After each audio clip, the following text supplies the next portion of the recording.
hasil hegemoni ketika Indonesia diliberalisasi sehingga tubuhnya itu menjadi tubuh pasar bebas.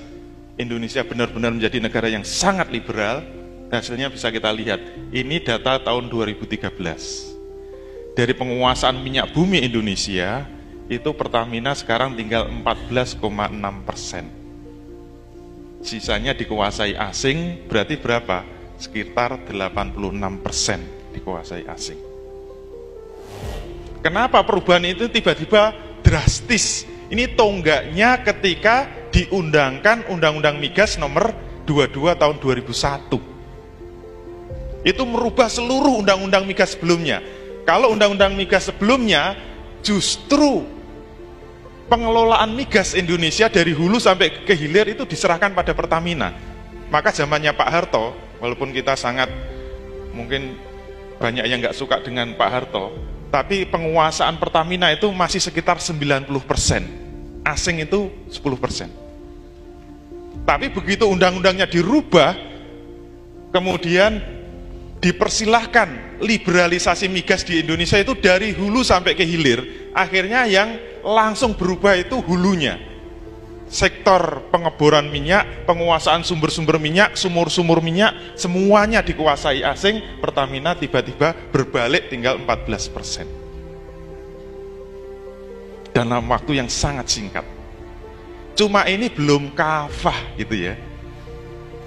Pelaksanaan undang-undang, ini amanat undang-undang loh. Nomor 22 tahun 2001 belum kafah karena ini baru sektor hulu. Hilirnya masih dikuasai Pertamina. Pertamina itu mungkin masih menguasai 95% pemasaran minyak Indonesia di Indonesia. Kalau nggak percaya keliling seluruh Jogja.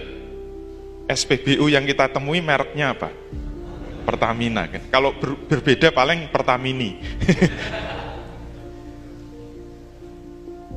Yang ada pompa bensin asing itu paling cuma Jakarta.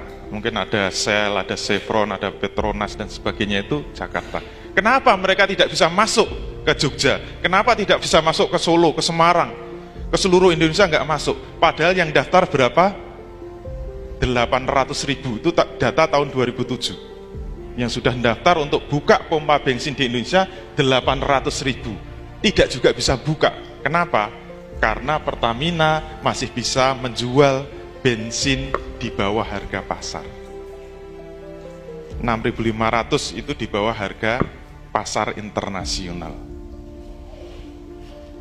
Bagaimana agar SPBU asing itu bisa menguasai Indonesia sehingga paling tidak proporsinya ya kayak ginilah. Pertamina tinggal 10%, asing 90%. Caranya bagaimana? Pertamina tidak boleh menjual dengan harga di bawah harga internasional. Walaupun kemarin terjadi perdebatan ketika dinaikkan dari 6.500 menjadi 8.500, Menteri Keuangan mengatakan kita masih mensubsidi 1.500. Itu kan baik hati. Coba bayangkan premium dengan RON 88 itu 10.000 katanya harga internasional. Padahal Shell dengan RON 92 itu harganya 10.200. Masa premium sama Pertamax harganya sama, cuma selisih 200, yang bener aja. Tapi kalau kita kembali kepada ahlinya, menurut orang Pertamina sebenarnya harga internasional premium itu 8.600. Kalaupun subsidi 100 rupiah. Sebenarnya pencabutan subsidi sudah 100%. Kita tinggal nunggu berkahnya, yaitu apa? Pembukaan pompa-pompa bensin di Indonesia. Insya Allah akan menjamur di mana-mana. Dan itu jangan khawatir, jangan marah dulu. Menyerap tenaga kerja. Itu penguasaan minyak bumi. Nah, kalau minyak bumi plus tambang di Indonesia wajahnya kayak apa kita lihat. Walaupun gambarnya kecil, saya harapkan bisa mencari. Kalau ada bendera Indonesia kira-kira di mana? Coba cari mana ada bendera Indonesia. Hampir semuanya adalah bendera yang paling dominan bendera Amerika. Saudara kita ada lumayan, ini Malaysia. Yang lain Inggris, Prancis, dan sebagainya. Itulah hasil dari liberalisasi yang dilakukan di Indonesia.